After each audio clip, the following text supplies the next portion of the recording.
저는 이제 학부, 석사, 박사 전공이 다 컴퓨터 사이언스입니다. 원래 컴퓨터 쪽 전공을 했고요. 그런데 이제 중간에 제가 박사학위를 받은 게 1993년도인데 오래됐죠. 박사학위를 받고 나서 그 당시에 이제 컴퓨터 범죄가 벌어지면 지금은 사이버 수사 부서들이 생겼는데 그 당시는 서울지검 특수부에서 특수 3부에서 컴퓨터 범죄를 전담을 했습니다. 전국에 있는 컴퓨터 범죄 전체를 다. 그래서 그 특수부에서 사건이 생길 때마다 가서 이제 자문해주고 재판에 필요한 여러 가지 이 증거 같은 거 만들어주고 그렇게 했는데 그러다 보니까 이 보안 쪽 사람이 필요하겠다 싶어서 제가 그 당시에 서울여대 정보보안과가 없었고 컴퓨터학과 교수로 있었거든요. 근데 2000년 초에 정보보안과를 만들어 달라고 총장님을 설득을 해서 이제 제가 있는 정보보안과는 2000년에 만들어졌어요. 2001년도에. 벌써 20년이 넘었죠. 저희가 거의 최초인데 만들고 나서 한 7년 있다가 두 번째로 서울 경기 지역에서 만든 데가 고려대학교 사이버 국방학과가 두 번째입니다. 한 7년 정도 있었는데 너무 앞서가가지고 굉장히 많이 이렇게 서러움을 많이 받았어요. 많이 받아서 정보보안과라는 게 도대체 무슨 과냐 막 설명해 주는 게 굉장히 힘들었는데 그거 하면서 주로 이제 보안하면서 가장 중요한 게 이제 이런 화이트 해커 보안 전문가들의 윤리 문제가 굉장히 중요했고요. 보안 전문가들이 윤리가 안 갖춰지면 지금 랜섬웨어부터 시작해서 엄청난 비트코인 해킹 이런 것들이 전부 이른바 해커들에 이루어지기 때문에 그런 거를 막기 위해서 윤리가 중요하다고 싶어서 이제 2000년대 초부터 당시에는 이제 인터넷 윤리라고 하는데 인터넷 윤리를 하게 됐습니다. 그리고 2016년에 우리나라 아주 유명한 사건이 알파고하고 이세돌 바둑 구단하고 대결했던 게 2016년이죠. 2016년인데 그때 우리나라에 이제 AI가 최초로 보편적으로 알려지게 된 사건이었는데 이미 미국이나 선진국은 오래전부터 AI가 알려져 있었고요. 오히려 AI의 부작용과 역기능에 관한 연구를 한참 시작할 때였습니다. 그래서 2016년에 그 당시에 미래창조과학부인데 미래창조과학부에서 AI가 이제 시작하지만 윤리를 좀 먼저 했으면 좋겠다. 그래서 국가에서 AI 윤리팀을 구성을 했고 그 2016년입니다. 그래서 3년간 연구를 했습니다. 그래서 제가 이제 그 당시에 위원장을 맡았고요. 위원장을 맡게 된 이유는 인터넷 윤리 학회장을 제가 맡고 있었어요. 그 학회장이 당연직으로 맡아라 이렇게 해서 된 거지 제가 AI 윤리를 잘 알아서 했던 건 아니고요. 저는 컴퓨터 공학이 전공이잖아요. 근데 윤리 연구팀의 위원장이 공학한 사람이 들어간 게 좀 이상하긴 했는데 그래도 AI라는 말 때문에 이제 들어갔고요. 그리고 이제 나머지 한 10여 명 정도의 연구위원들이 다 대학에 계시는 철학과 윤리학과 법학 이런 분들이 이제 연구를 했습니다. 그래서 여기서 나오는 것처럼 2018년도에 우리나라 최초의 AI 윤리 가이드라인을 만들어서 이제 정부에다가 헌정을 했고 이제 그 덕분에 저도 훈장을 받긴 했습니다. 저걸 토대로 해서 작년 재작년에 우리나라 이제 두 번째 버전인데 이제 범정부 AI 윤리 기준이라는 거를 만들어서 지금 현재 이제 사용을 하고 있고요. 여기 지페이는 어떤 데냐면 혹시 페이라고 들어보셨나요? 파트너십 온 AI라고 그래서 그 글로벌 테크 그룹들이 거의 삼성전자까지 포함해서 한 100여 개 기업이 들어가 있어서 AI에 관한 이제 협의체입니다. 근데 거기는 이제 민간 기업 주도고요. 애플, 페이스북 이런 데 다 들어와 있는데요. 여기 지페이는 뭐냐면 앞에 지가 붙었죠. 글로벌입니다. 글로벌 파트너 온 AI라고 그래서 여기는 이제 OECD라고 그래서 주로 국가에서 주도를 해서 국가에서 이제 사람들을 이렇게 전문가를 파견합니다. 우리나라는 5명을 파견하는데 5명이 이제 3년 임기로 해서 어떤 사람은 이제 산업 분야, 어떤 사람은 정책 분야 이렇게 담당을 해서 이제 그 글로벌 컨퍼런스나 태스크 같은 걸 계속 참여를 하게 되는데 제가 올해부터 한 3년 정도 해서 이쪽이 이제 보통 책임감 있는 AI, responsible AI라고 그래서 주로 윤리나 이런 부분 하는 파트가 있는데 그쪽 파트로 이제 제가 참여를 현재 하고 있습니다. 제가 아까 잠깐 말씀드렸지만 2016년부터 AI 윤리를 하면서 그 뒤에 제가 강의를 진짜 많이 했어요. 제가 세보니까 한 50번 넘게 했던 것 같아요. 50번 넘게. 그래서 AI 윤리 진짜 중요하다 막 그렇게 다녔는데 돌이켜보니까 이건 거의 밑빠진 독에 물 붓기고 몇 년 동안 했는데도 똑같은 수준에 머물러 있어서 왜 그럴까 이렇게 봤더니 가장 중요한 게 지금까지 선진국도 그렇고 우리나라도 그렇고 AI 윤리 그러면 AI 윤리 책들이 제법 나와 있죠. 번역돼서 나와기도 하고 또 우리나라 분들이 쓰시기도 했는데 대부분 다 이제 여러분들이 IT를 많이 전공하시니까 AI 개발자를 위한 윤리예요. AI를 개발하는 사람, AI 가지고 사업하는 사람들에 대한 윤리를 주로 다뤘어요. 왜냐면 왜 그렇게 생각하냐면 AI는 아직은 미래 기술인데 일반인들이 그렇게 잘 접하지 못하는 기술이잖아요. 역시 이제 개발자나 기술자나 뭐 사업자들이 제일 접하기 때문에 그분들이 제대로 잘 만들면 그러면 AI가 문제 없을 거다. 이렇게 생각을 하기 때문에 1차적으로는 개발하는 사람이 윤리적으로 좀 잘 서야 된다. 그래서 개발자 윤리를 상당히 많이 이야기를 했거든요. 그런데 그 개발자라는 게 한정돼 있잖아요. 그리고 만나려고 하면 개발자 만나면 아시겠지만 저도 개발을 해봤지만 개발자분들은 내가 고생해서 밤새워서 코딩하고 개발해서 뭘 하나 만들면 그 만든 거에 대한 자부심이 대단해요. 남들이 못하는 걸 해냈잖아요. 그러니까 이걸 사용하는 방법, 그 다음에 이거를 접근하는 방법은 내가 원래 만들 때 생각했던 것들을 사용자들도 따라가기를 바라요. 예를 들어서 지금 뭘 물어보면 여기에는 나이 그랬으면 숫자만 쳐. 숫자. 그런데 이상하게 거기다가 스페셜 캐릭터 집어넣는 사람들이 있거든요. 그러면 왜 내가 하라는 대로 하지 않아서 시스템 버그를 만들어. 막 이렇게 컴플레인 할 정도로 자기 거에 대한 자부심이 대단한데 이게 이제 윤리에서 큰 문제를 일으킵니다. 내가 밤새도록 개발해서 AI에 관련된 앱을 개발하거나 뭘 개발했는데 그게 내가 생각했던 의도만 생기는 게 아니라 1000명이면 1000가지 생각을 가지고 내 상품이나 서비스를 접근하잖아요. 접근하니까 그거를 바라보는 시각이 1000가지가 생겨요. 1000가지가. 개발자의 시각 하나를 가지고 만들었는데 생기는 사회적인 영향은 1000가지 뭐 그 이상이 생길 수 있는 거죠. 그러다 보니까 실컷 고생했는데 나중에 이용자들이 뭘 잘못하는 바람에 개발자가 욕먹는 경우가 상당히 많이 생기고 몇 년 동안 개발했는데 몇 주 만에 문 닫는 경우도 생기고 그래서 제가 이게 개발자 윤리만 할 게 아니라 이용자 윤리를 해서 이 일반적인 시민들의 AI에 관한 의식 수준을 좀 높이고 또 하나는 이용자들이 무슨 생각을 할지를 개발자가 알아야겠다. 이제 그렇게 생각이 들었습니다. 그래서 2020년 이제 작년 재작년에 AI 책을 윤리책을 쓰는데 이건 완전히 이용자 중심으로 써야겠다 싶어서 이제 제가 썼던 책이 이 책입니다. 그래서 전부 챕터가 4개인데 1장, 2장이 다 이용자 윤리고요. 오히려 3장이 이제 개발자 윤리고 4장이 이제 주로 여러 가지 뭐 헌장이라든지 이런 부분들을 주로 다뤘습니다. 그래서 주로 쉽게 이용자 윤리다 보니까 AI도 잘 모르는 사람들한테 AI 윤리 이야기를 해야 되니까 정말 힘들더라고요. AI에서 쓰고 있는 하다못해 딥러닝이 뭔지도 모르는데 딥러닝 이야기를 자연스럽게 해야 되는 상황이니까 좀 힘들긴 했지만 여하튼 썼습니다. 썼고 그래서 이제 제가 말씀드렸던 윤리가 개발자 윤리로 끝날 문제가 아니라 이거는 전 국민들이 알아야 될 윤리고 그다음에 전 국민들이 AI에 대해서 어떤 생각을 가질지 역시 개발자들이 미리 예측을 해야 되는 게 상당히 많이 필요한데 그 대표적인 사건이 이제 이루다 사건입니다. 이루다 같은 경우는 벌써 한 2년 됐죠. 2020년 초에 벌어졌던 일인데 거의 2년, 3년 정도 개발을 했어요. 네, 예, 제가 이야기한 거 아닙니다.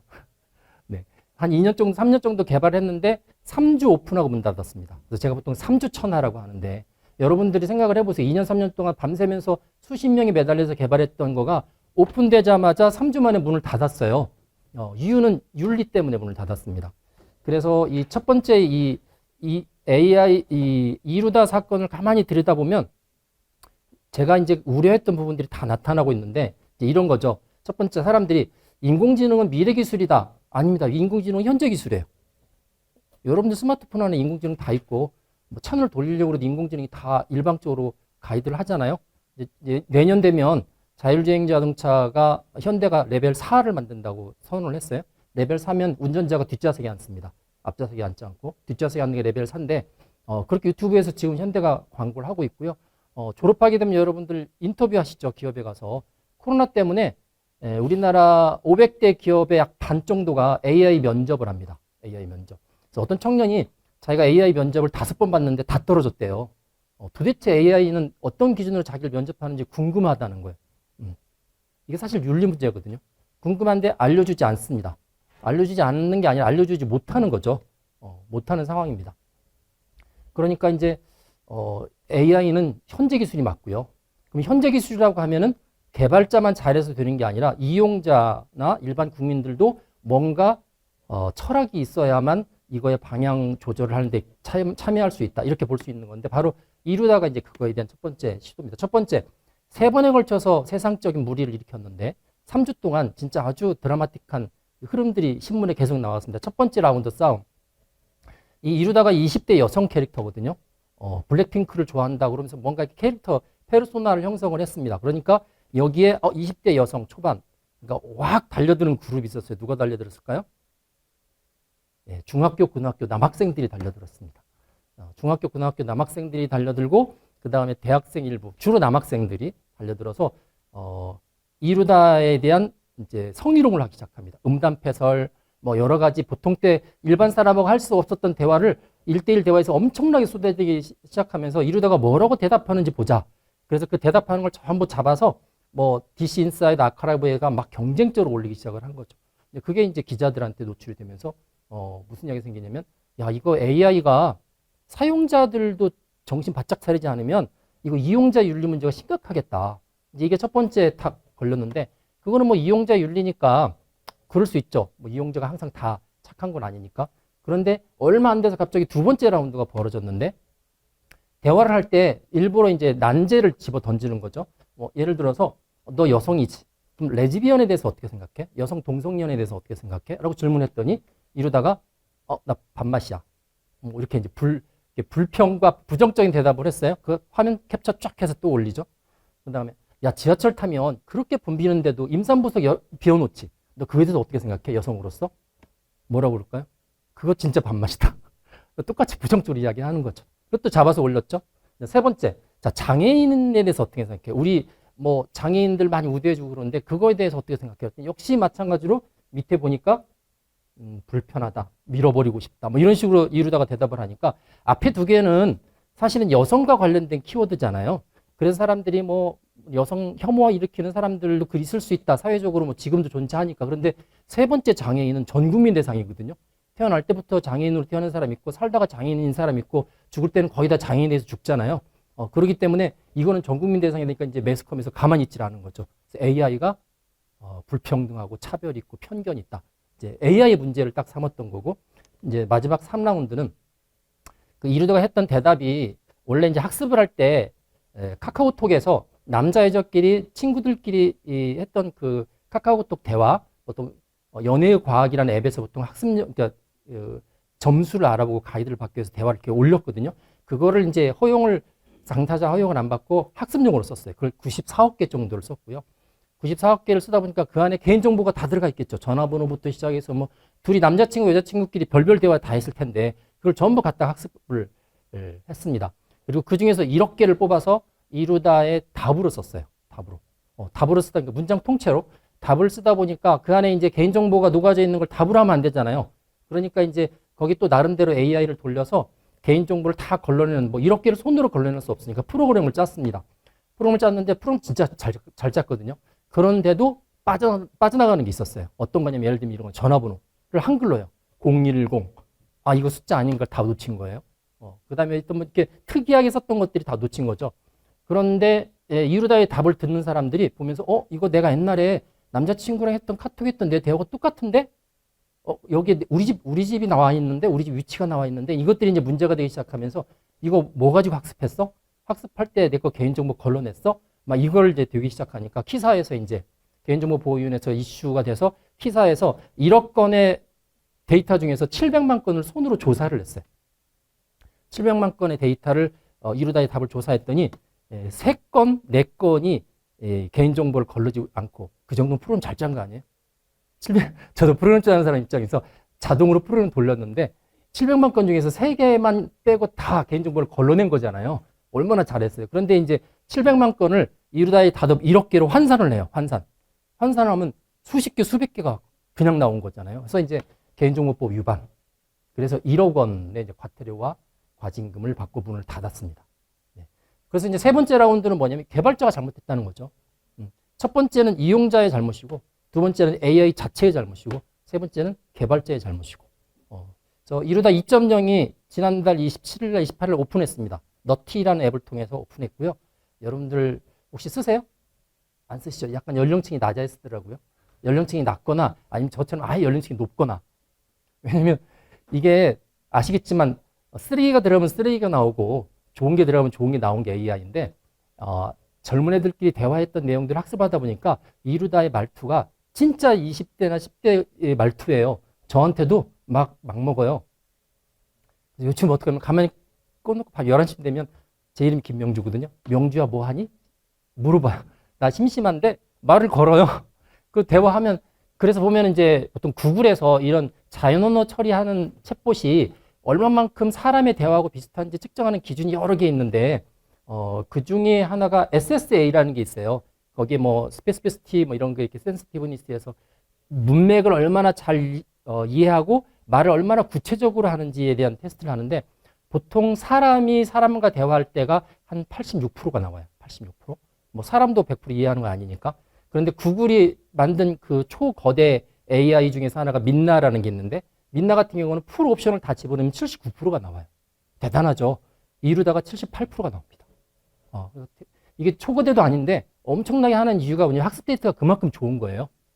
그러니까 그렇게 많은 사람들이 이렇게 덤벼들어서 했던 건데 결국은 이제 2차 2.0을 오픈했는데 원래 이루다가 잘못됐으면 없앴으면 다른 이름을 오픈해야 되는데 그 뒤에 이제 여기 만든 회사가 스캐터랩이거든요. 스캐터랩 대표하고도 제가 처음 이 사건 터졌을 때 정부에서 가서 윤리 자문해라 그래서 만나서 자문하고 기술 뭐 썼는지 다 조사하고 뭐 그런 바람에 친해졌는데 이분이 이루다를 2.0을 한 이유가 1.0 문 닫고 나서 엄청난 선물 공세가 들어왔어요. 회사로. 이루다한테 보내는 선물들. 루다야 다시 보고 싶어. 제발 돌아와. 이게 사진으로 보여주는데 이 방보다 더 많은 선물들이 있는 거니까 기업체 입장에서는 엄청난 브랜드 밸류잖아요. 그러니까 다른 이름을 할 수가 없는 거예요. 그냥 이루다 2.0으로 그냥 가자.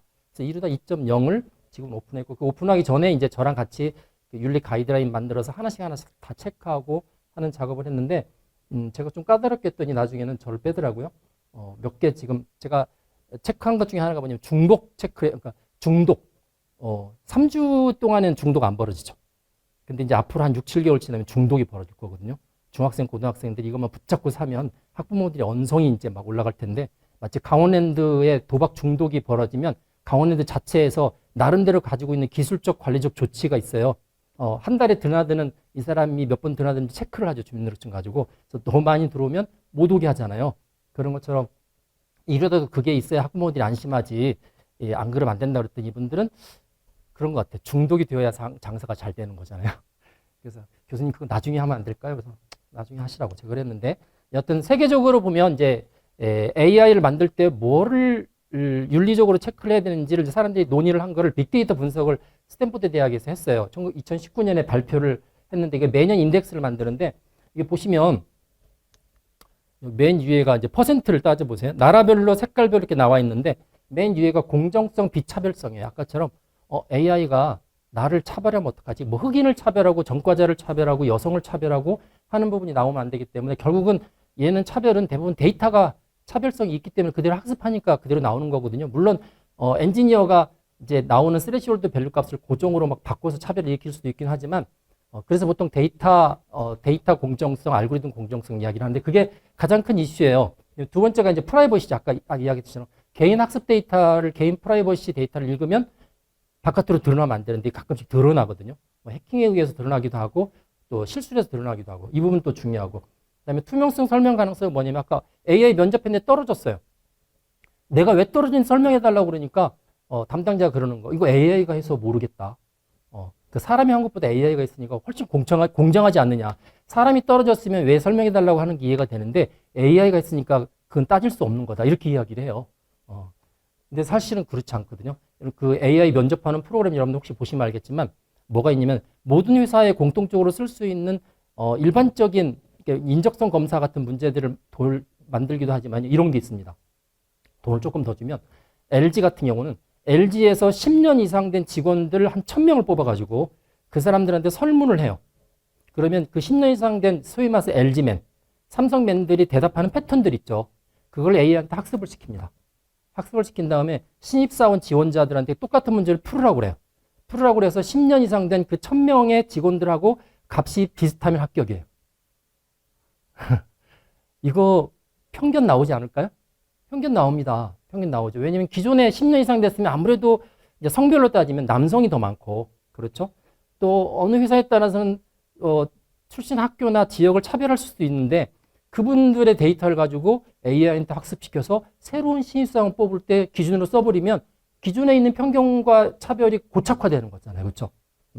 그래서 이런 그 투명성 설명 가능성이 굉장히 중요한 이슈고, 특히 예를 들면 이제 군대 가지 않는 거, 뭐 이전에 뭐 양심적 병역 기피, 자 이런 있었잖아요. 이제는 전부 다 유죄 처벌을 받았거든요. 최근에는 이제 그게 무죄잖아요.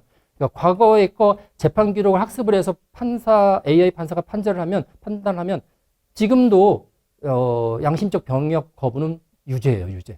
학습 데이터가 그 훨씬 더 많으니까. 그래서 이제 이런 것들을 관리해야 된다는 게 나와서 제가 이제 정부한테 그런 이야기 하거든요. 이거 심각하다.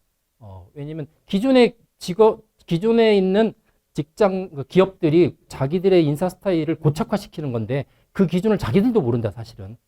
자기들도 모르기 때문에 이거 검증해야 된다는 이야기를 하는데, 미국에서는 일부 주에서는 어떻게 하냐면요. 인사 관련된 AI 면접관이나 이런 판단하는 거는 주정부한테 1년에 한 번씩 공정성 테스트를 받게 해요.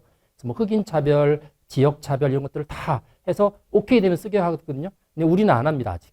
아직 안 하고, 그러죠. 뭐 회사가 망하든 흥하든 우리가 알아서 뽑아서 하는 건데 당신이 왜 상관이야 이러잖아요. 근데 사실 고용 문제는 기업의 문제가 아니에요. 국가 전체의 문제잖아요. 국가 전체 문제이기 때문에 사실 이것도 제가 정부한테 이야기를 합니다. AI 특히 면접 이런 것들은 그게 공정한지 테스트를 꼭 거쳐야 된다. 근데 아직까지는 손도 안 대고 있는 부분들이고, 그다음에 안전과 보안 뭐 이런 부분들, 위에가 가만히 보세요. 저기 거의 다 대부분 개발자 윤리예요. 개발자가 정신 차려서 해야 된다는 건데, 그래서 세계적으로 제가 아까 선진국이나 우리나라가 AI 윤리하면 되게 개발자 윤리를 합니다. 개발자가 잘 만들면 되죠. 근데 밑에 보시면 이제 이 점점점 바깥에 밑에 보시면 뭐가 있냐면 인권, 책무성, 인간 제어, 인간 가치, 뭐 아주 약간 철학적인 언어들이 나오지. 사실 이게 이용자 윤리인데 저는 밑에 게 더 심각하다고 생각을 해요. 왜? 이게 미래 기술이 아니고 이미 현재 기술이 돼버렸기 때문에. 그런데 이게 우리나라는 체크하지 않은데 중국 잠깐 보시겠어요? 중국은 다른 나라하고 좀 그래프가 다르죠. 하늘색이 없습니다. 하늘색이 없고, 또 뭐가 없나요? 분홍색이 없죠. 중국 스스로 뭐라고 그러냐면 우리는 차별이 없는 국가다. 공산사회주의 국가죠. 그리고 뭐든지 투명하게 처리한다. 따라서 AI 윤리에서 우리는 그걸 논의할 필요가 없다. 논의 자체를 못하게 합니다. 중국은. 다른 나라하고 좀 다릅니다. 그리고 사회적으로 어떤 나라가 무엇을 중요하게 생각하는지가 되게 그래프의 퍼센트 가지고 나타나 있습니다. 한국은 그 당시에 조사를 안 했는데 아마 비슷하게 나타날 것 같아요. 그래서 뭐 개발자를 위한 여러 가지 윤리들이 나오는데, 뭐 제가 이제 앉아서 한 몇 달 동안 AI와 관련된 사건들을 다 찾았어요. 다 찾아서 얘들의 원인 분석을 했습니다. 보통 토요타에서 자동차의 결함을 없애기 위해서 5Whys라는 방법을 쓰는데, 이게 고장이 나면 왜 고장 났지?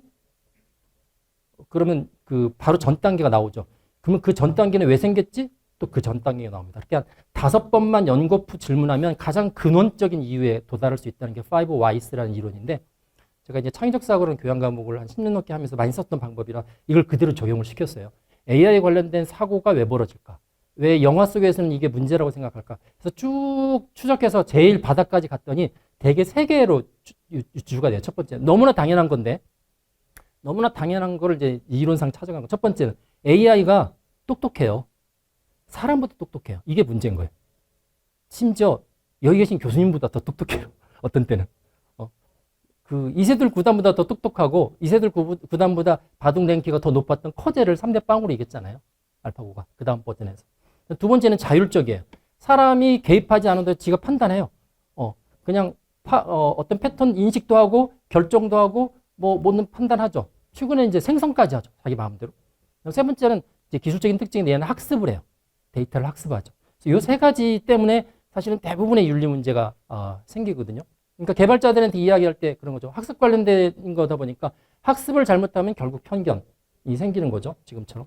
뭐 아마존도 AI로 면접했다가 여성들이 막 반대해서 보니까 진짜 현상은 편견이 있는데 원인은 잘 모르겠다. 그래서 결국 폐지. 뭐 이렇게 했고요. 작년 재작년에 코로나 때문에 영국이 이제 대면 시험을 못 보니까 AI를 써가지고 그 학생들의 그 고등학교 때 봤던 시험을 토대로 하고 학생이 다니는 학교를 토대로 해서 점수를 예측해서 배정을 했어요. 예측해서 배정했는데 그게 또 난리가 났죠. 왜냐하면 데이터를 가만히 들여다보니까 사립학교 학생들한테 유리하게 판단이 돼 있었고 그게 실제로 사립학교 학생들이 대학을 잘 갔기 때문에 데이터가 그렇게 입력이 돼서 그런 건데 그렇다고 AI가 그렇게 판단하니까 문제가 생겼죠.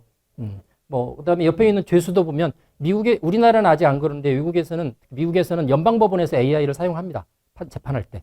사람 재판관이 하기 전에 AI가 먼저 판결을 하고 그거를 사람 재판관이 보면서 내 생각이랑 똑같은지 아닌지 확인해서 재판을 하죠. 다르면 어떻게 할까요? 내가 생각하는 거하고 AI 판사가 하는 거 다르면 AI 판사를 따라갑니다. 왜 그럴까요? 판사가 AI가 잘못됐다고 하려면 엄청난 서류를 올려서 그걸 시정을 해야 되는데 그게 굉장히 귀찮은 작업이거든요. 그러니까 그냥 AI 판사가 내리는 걸 대부분 수용을 합니다.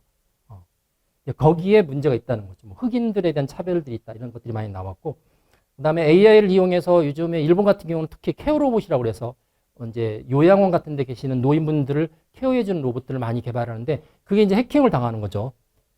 그다음에 자율주행자동차 여러분들 분노의 질주에 보면 더 익스트림 버전에 보면은 주차되어 있는 차를 해커가 자동으로 시동을 걸어서 엄청나게 막 그 거리로 뛰어내리게 하는 장면이 나오는데 뭐 그런 부분들 AI가 이제 AI 자체가 해킹당하는 게 아니라 AI를 가지고 있는 자동차, AI를 넣고 있는 스피커 이게 사실 다 컴퓨터잖아요, 컴퓨터. 그래서 보통 그걸 컨테이너라고 그러는데 컨테이너가 잘못되면 AI가 오해받죠.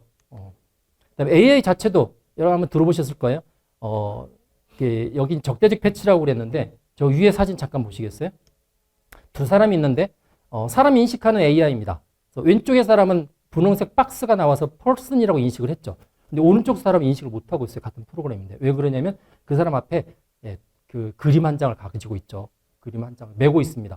메고 있으니까 그게 이제 흔히 말해서 0과 2를 판단하는 스레시홀드 밸류 값을 왔다 갔다 하게 만드는 그 이미지예요. 그걸 이제 찾아내서 그걸 에드버스를 패치라고 하는데 그걸 걸면 다른 게 인식되는 거죠.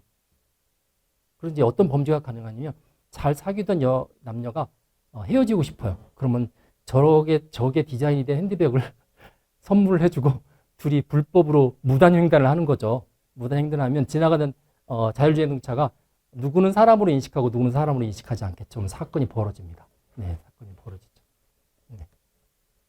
그 다음에 이제 보통은 오픈소스를 많이 사용하는데 이거는 저도 보완하기 때문에 굉장히 심각한 문제인데 오픈소스가 개발 기간도 단축하고 뭐 효율성도 굉장히 높아요. 근데 보통 오픈소스 가져다 쓰면 자기가 필요한 부분만 분석을 해요. 뭐 여기다 어떤 값을 바꾸거나 하는 부분만 분석을 하고 나머지는 손도 안 대죠.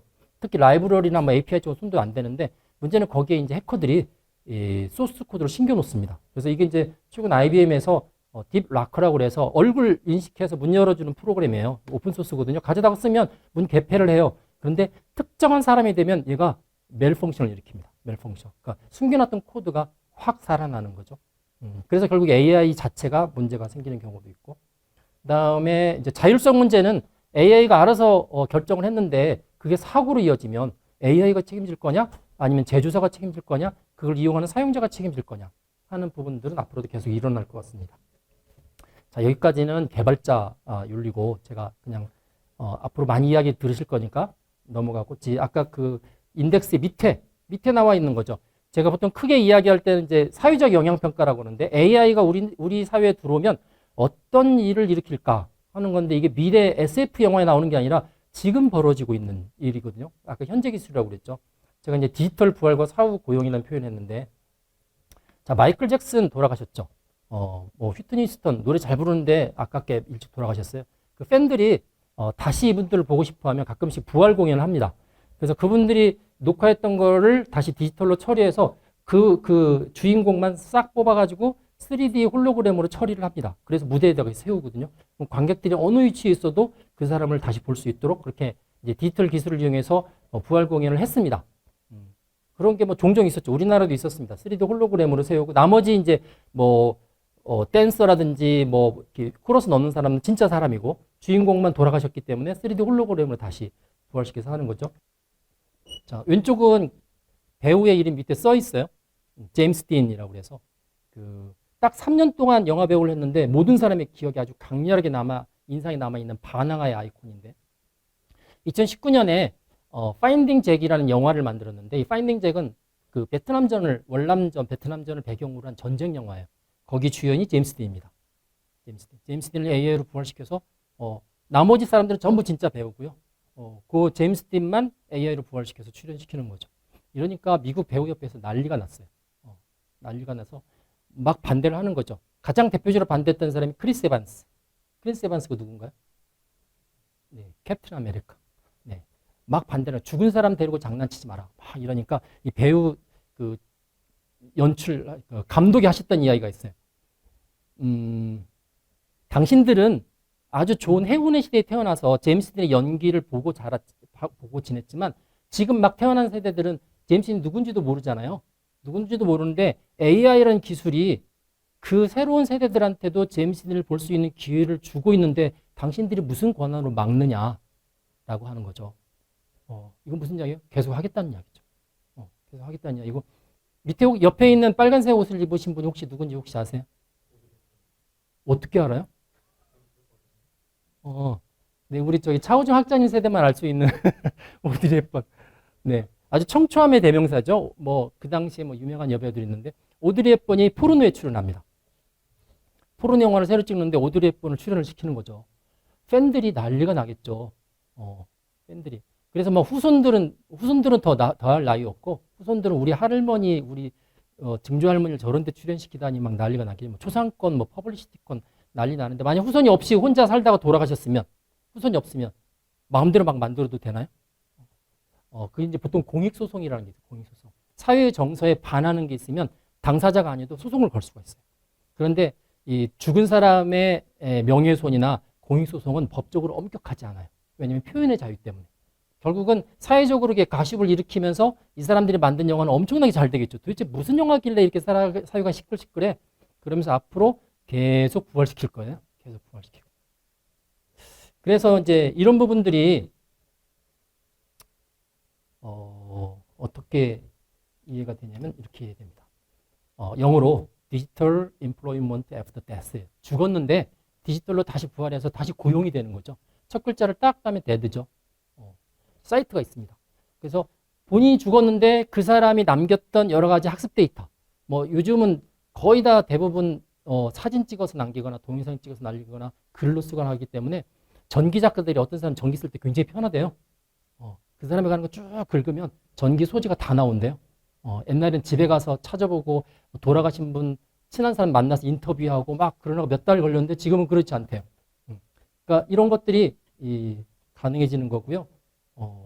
그리고 예를 들면 이런 거죠. 디지털 휴먼 라이브러리.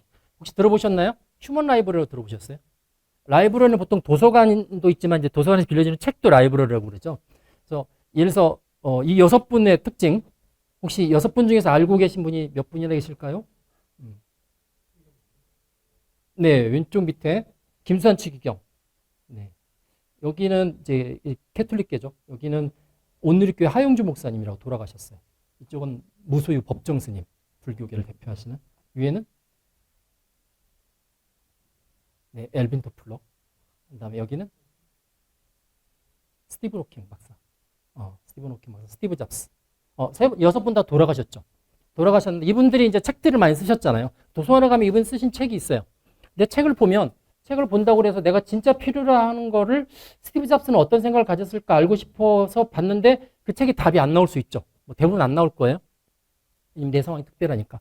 그래서 보통 요즘 중학생들이 진로 체험할 때 뭘 하냐면 그 분야에 성공한 사람을 직접 불러요. 그래서 차우정 학자님을 불러요. 불러가지고 1시간 동안 학생들 앞에 모아놓고 청문회를 하는 거죠. 교수님은 어릴 때 뭐 하셨어요? 막 이렇게 막 물어보면 차우정 학자님이 쓰셨던 책을 공부하지 않아도 자기가 진짜 궁금한 거를 막 질문해서 들을 수 있죠. 이게 휴먼 라이브러리 프로그램이에요. 요즘 중학생들 진로 체험할 때 이런 걸 굉장히 많이 합니다. 각 분야에 성공한 사람 불러서 이 사람이 어떻게 살아왔는지를 자기가 필요한 대로 막 질문하는 거죠. 디지털 휴먼 라이브러리는 뭐냐면 돌아가신 분을 다시 아까 거북이처럼 살리는 거예요. 살려서 그분의 책 학습시키고 그분의 지식 학습시키고 그분이 하셨던 연설과 많은 것들을 학습시켜서 그분의 말투와 그분의 생각으로 대답하는 AI 챗봇을 만드는 거죠. 챗봇을 만들고 용문은 3D 홀로그램을 해도 되고 뭐 그거는 뭐 상관하니까. 그게 어디 있냐? 도서관에 있어요. 도서관에 가서 스티브 잡스가 썼던 책을 빌리는 게 아니라 스티브 잡스를 빌리는 거예요. 죽은 다음에 그 사람이 도서관에 그냥 라이브러리로 들어가 있는 거죠. 그래서 내가 요즘 스타트업 하는데 너무 힘들어. 스티브 잡스 같으면 어떻게 했을지 궁금해요. 그러면 스티브 잡스 책을 보는 게 아니고 도서관에 가서 디지털 휴먼 라이브러리 스티브 잡스를 딱 빌리면 홀로그램 장치가 돼 있으면 홀로그램을 딱 뜨고 안 되면 그 화면에 이렇게 뜨겠죠. 떠서 나랑 대화하는 거야. AI 챗봇하고 대화하는 것처럼. 그러면 스티브 잡스의 경험과 지식과 그 사람의 특성을 가지고 대답을 해주는 거죠. 이런 게 이제 가능하고 최근에 이제 도서관학과가 요새는 문헌정보학과로 바뀌었죠.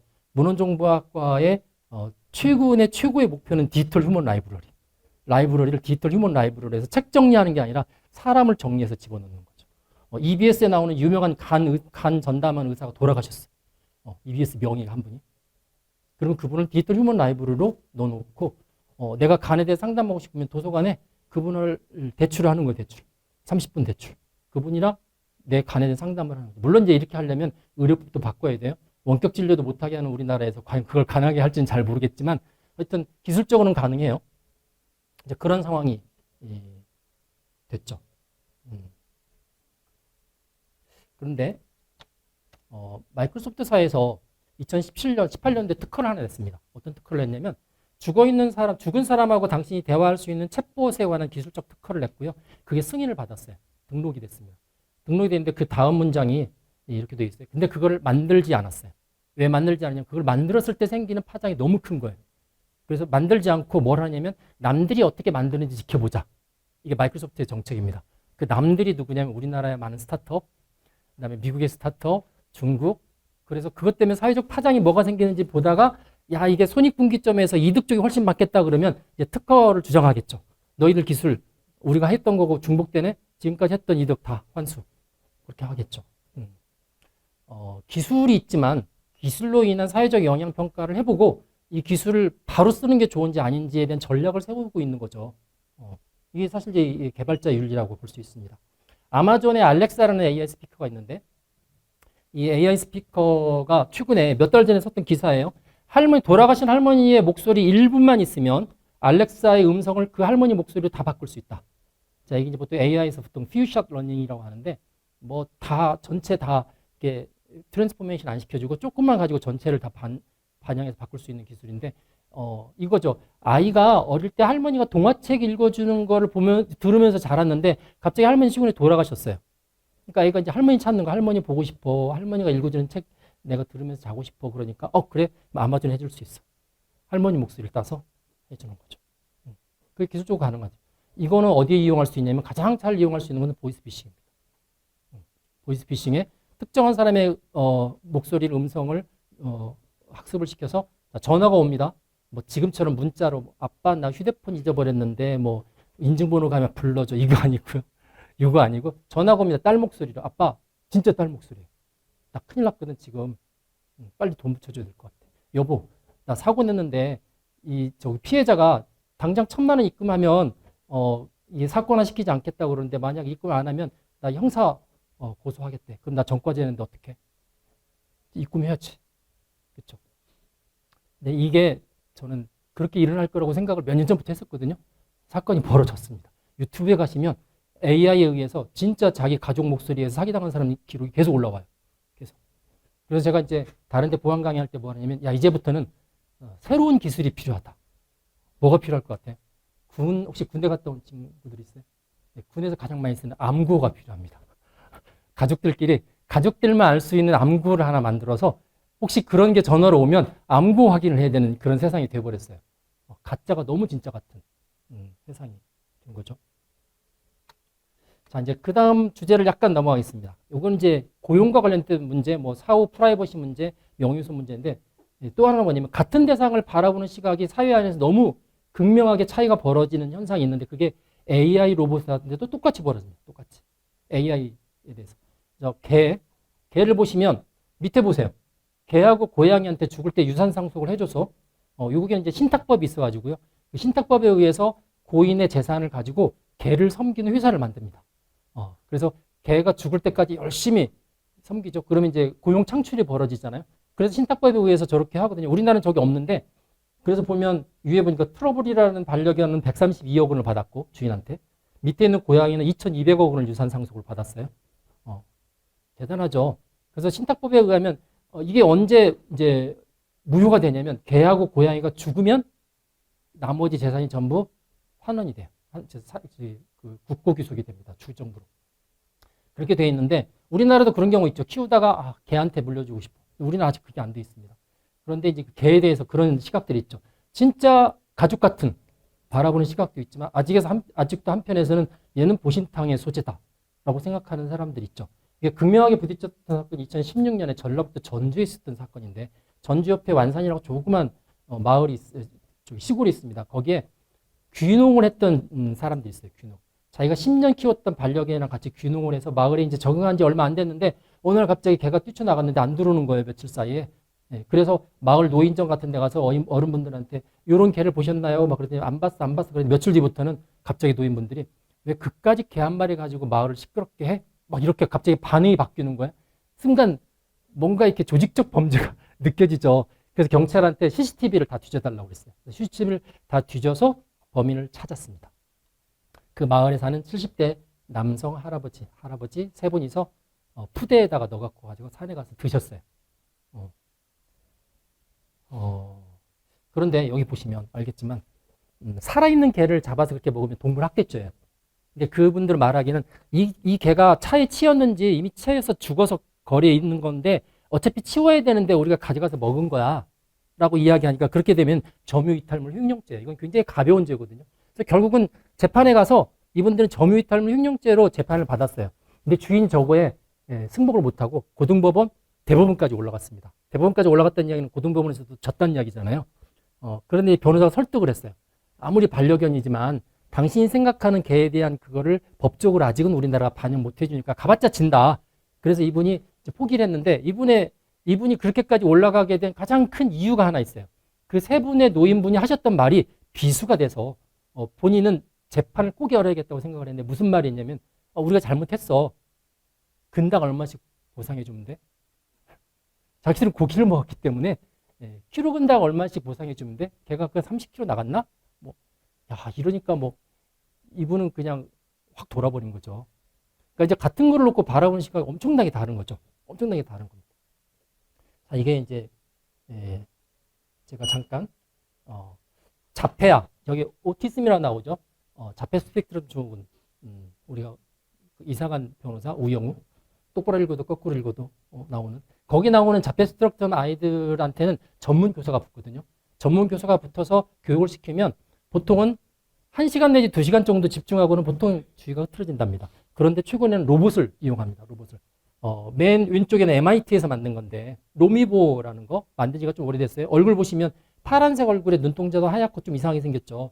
밑에는 일본에 나오고 오른쪽은 프랑스의 마일로라는 건데 전부 자폐 아동을 위한 로봇이에요. AI 로봇이에요. 다 대화도 하고 학습도 하고 교육도 시킵니다. 그런데 이 아이들이 로봇하고 대화하면서 집중하는 시간이 3시간에서 5시간 정도 돼요. 그러니까 인간 교사보다 훨씬 높죠. 그래서 요새는 자폐 아이들을 교육시킬 때 로봇을 사용해서 교육하는 게 필수예요. 한 대가 쌀 때는 300, 500이고 비싼 건 2천만 원까지 나가거든요. 그런데도 사줍니다. 그래서 로봇 어시스티드 테라피라고 해서 RAT라고 부르는 걸 하는데 이 아이들에게 있어서 로봇은 뭘까요? 그냥 사람이에요, 사람. 친구입니다. 그래서 이 로미보하고 관련된 유명한 일화 중에 하나가 있는데 엄마가 자기 딸 자폐증 앓는 딸을 위해서 350만 원 주고 이 로미보를 사줬어요. 근데 얘가 저쪽에서 놀고 있는데 엄마가 청소 중이었거든요. 여기 로봇이 있으니까 귀찮아서 발로 이렇게 밀었대요. 청소하려고. 그걸 아이가 본 거예요. 엄마가 자기 친구를 발로 밟아서 죽이려고 그랬다. 막 집어 던지면서 하는데 처음에는 그냥인 줄 알았더니 보니까 진심인 거예요. 진심. 이 로봇이 자기한테는 사람인 거죠. 엄마는 돈 주고 산 장난감이고 아이는 그냥 선생님이나 가족인 거죠. 그래서 요즘에 이제 성인들 보통 뭐라고 그러죠? 성인용 이렇게 있잖아요. 사람하고 똑같이 생긴 거. 거기에다가 AI를 집어넣습니다. AI를 집어넣어서 진짜 사람하고 똑같이 대화도 하고 그 다음에 성인 그런 거기 때문에 할 건 다 하죠. 그래서 이제 좋은 이름을 붙였습니다. 배우자 로봇이라고 해서 와이프봇 또는 피메일봇, fem봇이라고 부르기도 하고 반려자로 해서 컴패니언봇 이렇게 붙이기도 해서 팔기 시작합니다. 이건 스페인에서 만든 게 사만다인데 사만다는 영화 허라는 영화가 있어요. 그 작가가 운영체제 인공지능의 사랑에 빠지는 거기 나오는 운영체제 이름이 사만다입니다. 그 영화에 나오는 사만다를 기념해서 만든 건데 얘는 450만 원짜리예요. AI가 되는 성인 로봇입니다. 팝니다. 오른쪽에 있는 것은 하몬이라는 건데 리얼로보틱스에서 만든 건데 2,500만 원짜리 배우자 로봇입니다. 그냥 탁 까놓고 배우자 로봇이라고 그래요. 그래서 여기 밑에 보시면 하모니 뭐 뷰티풀 레이티 이렇게 돼 있죠. 당신의 침대 파트너, 아주 훌륭한 침대 파트너 역할을 해줄 거다. 뭐 이야기를 하고요. 이게 2,500만 원 되니까 어지간하면 못 사잖아요. 그러니까 기업에서 이걸 대량으로 구매했어요. 뭐 했을까요? 로봇 사창가를 운영합니다. 로봇 사창가. 그래서 캐나다에다가 만들었고 여기 휴스턴에다가 또 만들려다가 주민들이 반대해서 못 만들었는데 계속 만들어가고 있습니다. 자, 여기 리얼로보틱스 사장이 인터뷰할 때 그런 이야기를 했거든요. 미국의 많은 가정들이 이전 같지 않고 많이 이렇게 어그러져 있고 내지는 뭐 굉장히 힘들다. 그걸 도와줄 수 있는 길은 이거다. 그렇게 이야기를 했던 걸로 기억을 합니다. 최근에 일본 로봇이 워낙 발달했죠. 유튜브에 보면 이렇게 되어 있습니다. 재팬 New Fully Functioned Female Robot. 도대체 뭔데 완벽한 구실을 다한다는 여자일까? 라고 생각했는데 여기 이제 일본에서 가장 많이 팔리는 아오이 에리카라는 건데 에리카가 지금 저기 밑에 거는 중국 로봇이고요. 한 1,500만 원 정도에 팔리거든요. 근데 얘가 3억 원까지 올라갑니다. 3억 원까지. 3억 원까지 올라가는데 무슨 기능이 추가가 되냐면 지금도 이 피부가 이제 실리콘 비슷한 걸로 되어 있고 24시간 내내 체온이 36.5도를 유지해요. 그래서 탁 만지면 진짜 말랑말랑하고 따뜻해요. 로봇 같은 경우는 차갑잖아요. 그래서 36.5도를 유지하고 그래서 야 정말 언제 만져도 감성적으로 여성으로 느끼게끔 하는구나 라고 했는데 더 중요한 게 있습니다. 유튜브에 보시면 제가 여기도 못 실었는데 여기 실으면 음란물처럼 보일까봐 배를 보시면 배에 인큐베이터를 넣는 케이스가 있습니다. 무슨 인큐베이터일까요? 이걸 구매한 주인이 남자인데 남자의 정자를 받아서 인공수정을 합니다. 기증받은 난자하고 인공수정한 다음에 그거를 뱃속에서 키우는 거예요. 바깥에서 의료진의 도움을 받아서 영양분과 산소와 온도, 그 36.5도가 남편을 위해서 36.5도가 아니라 아이를 위해서 그렇게 유지를 하는 거고요. 그렇게 해서 10개월, 40주가 지나면 이제 인공적으로 출산을 시키는 거죠. 그게 이제 이 인큐베이터를 하는 거가 기술이 좀 굉장히 난해해서 아직은 실험 단계랍니다. 일본에서는. 그런데 이것까지 완성되면 1,500만 원짜리를 3억 원에 팔겠다라고 지금 가격도 고시를 해놨고요. 자, 그렇게 되면 만약에 아이가 그렇게 해서 태어나면 엄마가 누구예요? 엄마. 생물학적으로는 난자를 기증해준 분이겠죠. 근데 그분들은 되게 무기명이잖아요. 안 밝히죠. 그러면 10달 동안 뱃속에서 키운 로봇이겠지. 그럼 제가 그랬어요.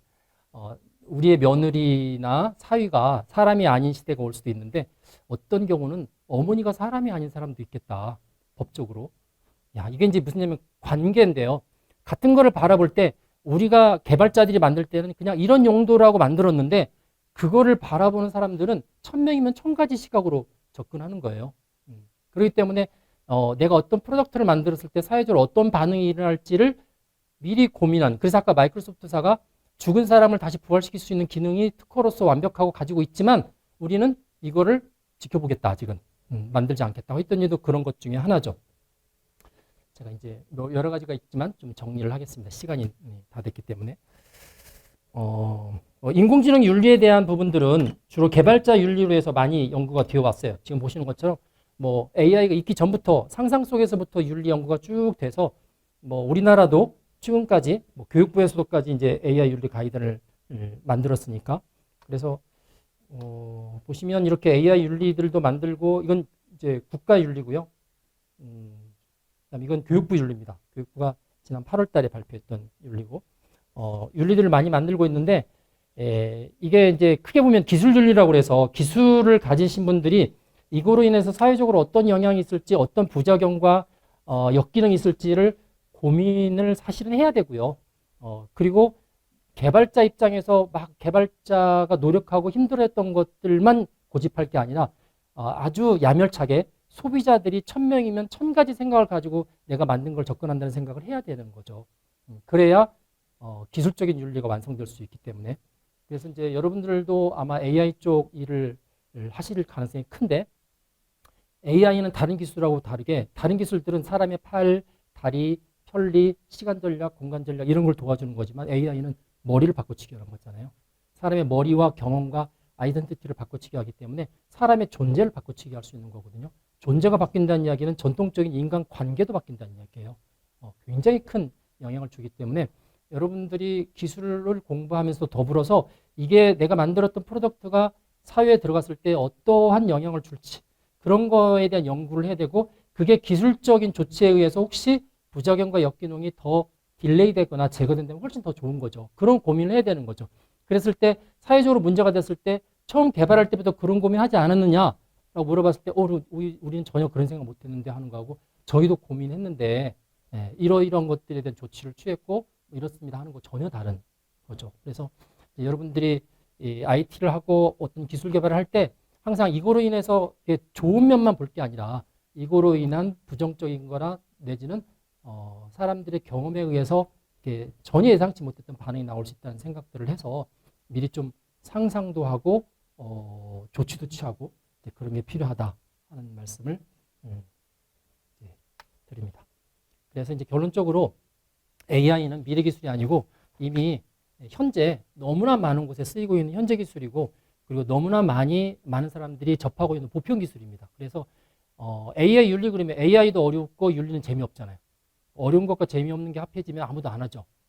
하지만 이 두 개를 사실은 지금은 할 시기고 개발자들만 정신 차려서 윤리할 게 아니라 모든 사실 이런 게 있습니다. 소비자가 똑똑하면 제품과 서비스가 좋아집니다. 소비자가 전혀 견제력이 없으면 만든 대로 그냥 써야 되는 거거든요.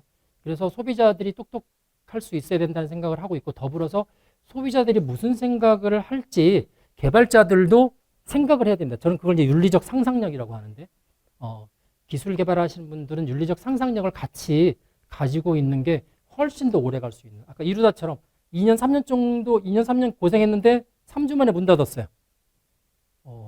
그런 게 벌어지지 않으려면 정말 지속 가능하게 성장하려면 윤리가 훨씬 더 경제적인 방법이고요.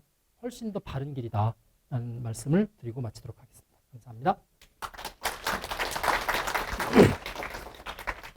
혹시 뭐 질의응답 네. 혹시 뭐 궁금하신 게 있으시면 제가 대답해 드리겠습니다. 네.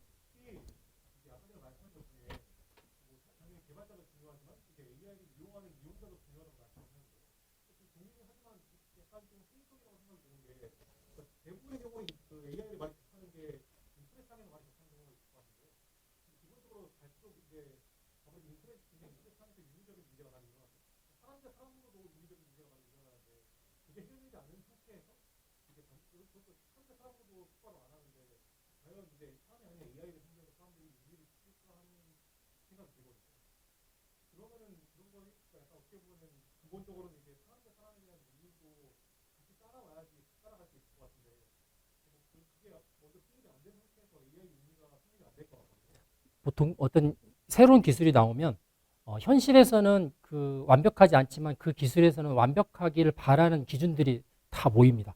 그러니까 AI가 딱 나오니까 AI는 공정해야 된다. AI는 책임을 져야 된다. 막 그러는데 말씀하신 것처럼 사람들도 공정하지 않고 사람들 무책임한데 왜 AI한테는 그래? 그런데 이제 그런 기술이 나올 때마다 인류의 현 주소를 돌아볼 수 있는 계기가 되는 거예요. 그래서 야 우리들이 학습 데이터를 따지면 학습 데이터가 이렇게 엉망이네. 우리가 바른 데이터들을 만들어야겠네 라는 생각을 하기 때문에 오히려 그거를 이미 현실적으로 문제가 되니까 새로운 기술한테 요구하는 게 무리가 있다는 게 아니라 오히려 새로운 기술을 통해서 현실을 돌아볼 수 있는 거고요. 그리고 윤리라는 건 아시겠지만 기본적으로 이게 성악설이냐 성선설이냐에 따라 다르긴 하지만 사람한테 완벽하게 도덕적이고 윤리적인 걸 기대하는 건 힘들잖아요. 그렇다고 해서 포기할 수 없는 거거든요.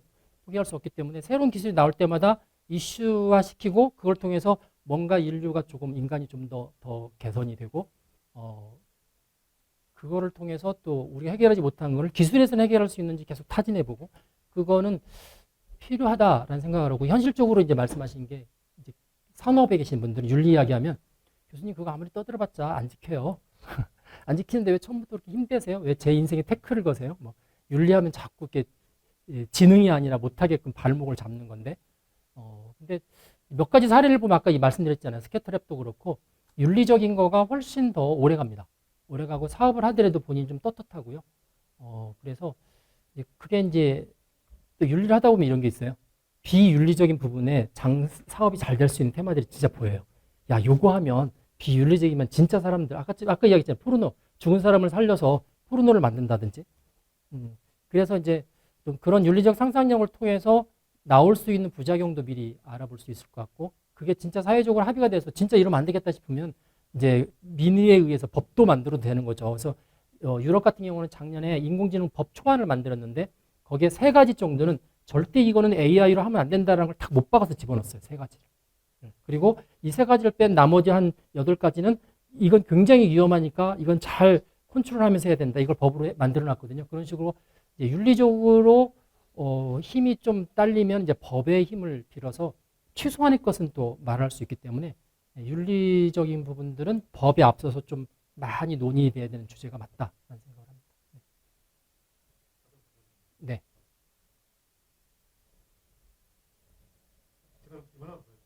네.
네, 그게 이제 저작권 문제인데요.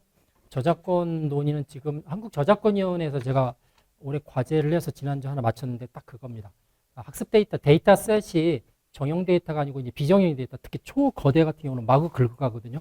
문장부터 시작해서 그림, 영상 다 긁어가는데 문제는 그 저작권자가 그냥 보여주려고 올려갔던 거, 저작권 있는 것도 긁어서 학습을 해요. 어떤 웹툰 같은 경우는 특정한 저자의 웹툰을 계속 학습을 하면 그 웹툰 스타일로 그림이 나오거든요. 그림이 나오기 때문에 이제 아마 기사에도 나왔는데 그 웹툰 저자가 내 거 그림 학습시키지 마라 이야기를 하는데 AI가 최근에 이제 제너레이티브 AI라고 그래서 옛날에는 AI는 반복된 것만 하고 사람은 창의적인 걸 합니다. 이렇게 막 이야기했는데 요즘은 AI가 창의적인 걸 막 하기 시작하잖아요. 그러다 보니까 저작권 이야기가 나오는데 이제 이거에 대해서는 일단 현행 저작권법상으로는 AI한테 저작권을 못 줍니다. 사람이 아니기 때문에. 못 주지만 그렇지만 얘는 뭔가 일을 했죠. 앞에서 누군가 프로그램도 짜고 데이터 훈련도 시키고 그랬기 때문에 인격권은 안 주고 재산권은 줘서 앞에 참여한 사람들에게 쭉 이렇게 이득을 분할하게끔 하는 논의는 하고 있고 또 하나는 이제 데이터셋에 관해서는 국가마다 조금씩 다른데 미국하고 유럽 쪽은 공정이용이라고 그래서 야 데이터셋이라는 게 아무리 저작권이라고 하지만 네 저작물도 가만히 보면 앞에 있는 선배들 거 다 학습해서 만든 거 아니야? 그러니까 최소한 인공지능의 발전을 위해서 데이터셋에 관해서는 저작권 따지지 말자. 이게 이제 미국하고 유럽 쪽의 기조고요. 일본이나 뭐 다른 나라들, 대부분의 나라들은 아니다. 저작권 따져야 된다. 그럼 어떻게 하느냐? 저작권자가 저작권을 걸어서 이거 저작권료 내고 학습시켜라. 그렇게 할 수 있는 이제 비즈니스 모델이 생겨야 된다서 제가 지금 이번에 저작권위원회 제공했던 게 요즘 여러분들 마이데이터 산업이라는 거 들어보셨죠? 은행 같은 데면 자기 정보를 다른 데 옮겨가지고 서비스 받는 건데 마이 저작권 산업이라는 걸 제가 제안을 이번에 했거든요. 그래서 저작권을 가지신 분들이 저작료를 받고 학습 데이터한테 줘서 좀 우량의 학습 데이터 셋을 제공해 주는 거를 제안을 했고요. 이제 이게 왜 문제가 되냐면 사람이 그림 그리고 음악 하는 거는 한도가 있잖아요. 시간이 많이 걸리는데 AI는 보세요. 하루에 몇 건 할 것 같아요. 나중에 되면 그 AI가 그린 그림하고 사람이 그린 그림하고 구별이 안 되거든요. 오히려 AI가 훨씬 더 잘 그렸다고 생각하니까 창작물이 1000개라고 그러면 그중에 사람이 직접 한 거는 1도 안 될 수 있는 순간이 올 거예요. 소수점이야. 0.0000. 나머지는 다 AI가 만든 그림. 이런 상황이 되기 때문에 그래서 분명한 거는 AI가 만든 창작물하고 사람이 만든 거하고 구분해야 된다. 근데 그걸 어떻게 구분하냐? 기술적 조치를 해야 된다. 워터마킹 넣는 것처럼 기술적 조치를 해야 되고 그에 따라서 이용하는 것에 대한 이윤 분배를 달리해야 되고 그래야 저작권이 사장되지 않는다. 그 취지에서 지금 작업을 사실 하고 있습니다. 네.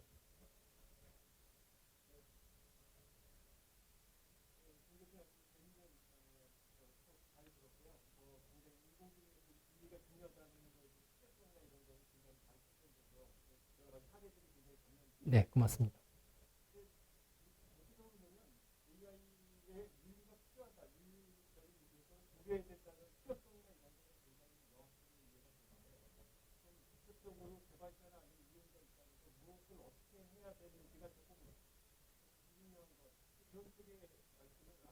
네,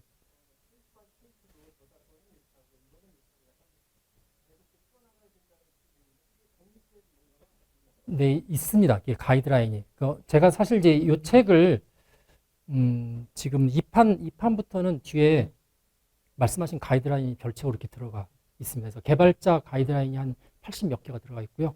그 다음에 공공기관, 그러니까 공무원들이 지켜야 될 것, 그러니까 공무원이 하던 걸 AI를 도입할 때 생기는 문제점, 그런 거, 그 다음에 이용자, 이렇게 따로따로 되어 있어서, 구체적으로 이런 때는 뭐 해야 되는지에 대한 부분들이 논의가 되고 있고, 어느 정도는 좀 알려져 있어서, 그거를 한번 보시면 조금, 제가 이제 앞에 인트로덕션, 여기는 AI 윤리가 왜 필요한지에 대한 동기부여 쪽 강의가 굉장히 강하고요. 아까 이제 책에 3장, 4장 넘어가면 이제 실제적인 가이드라인이 나옵니다. 네, 개발할 때 특히 지켜야 되는 거, 그 AI 개발 라이프 사이클이 있거든요. 데이터 게더링부터 시작해서 모델, 그다음에 나중에 검증하고 배치하는 데까지 각각에 따라서 기술적으로 지켜야 되는 이제 뷰 포인트들이 다 나와 있습니다. 네.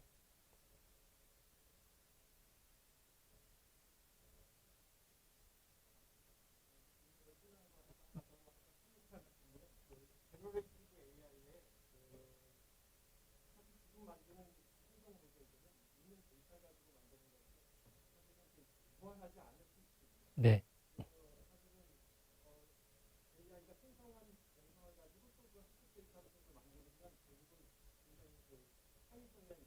네. 네. 네. 보통 리미테이션 무한대로 가면 특징이 다 사라져 버릴 수 있는. 네. 그래서 이현세 씨가 최근에 그 인터뷰한 거 보면 이현세의 만화들을 전부 학습을 시켜서 자기가 죽은 다음에도 이현세 스타일의 만화들이 계속 나올 수 있도록 자기는 해놓고 죽겠다. 뭐 이렇게 이야기도 하셨던 분이 계세요. 저작권 어떻게 할지 모르겠지만 저작권 이야기는 안 하시던데. 네. 좀 그게 가능한 것 같아요. 스타일. 그러니까 어떤 스타일을 만든 AI 뭐 이런 거죠. 네. 네. 뭐 질문이 거의 다 나온 것 같아서. 네.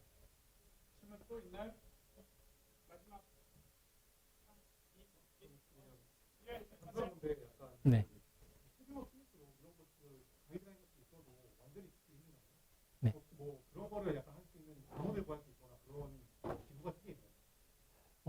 지금 그 한국 표준협회에서는 AI 서비스와 제품에 관한 신뢰성 인증 제도 만들고 있어요. 그래서 지금 윤리적인 항목들과 기술적인 항목을 다 해야만 마크를 주는 건데 지금 테스트 하고 있는데 삼성 거 제품 한 4개 하고 몇 개를 가지고 지금 테스트 하고 있고요. 그리고 우리나라의 TTA라든지 키스티에서는 아까처럼 개발자 가이드라인 체크리스트 만들어서 그것들을 다 지키면 이제 뭐 패스 시켜주고 이런 이제 구체적인 가이드라인들을 이미 작업을 하고 있습니다.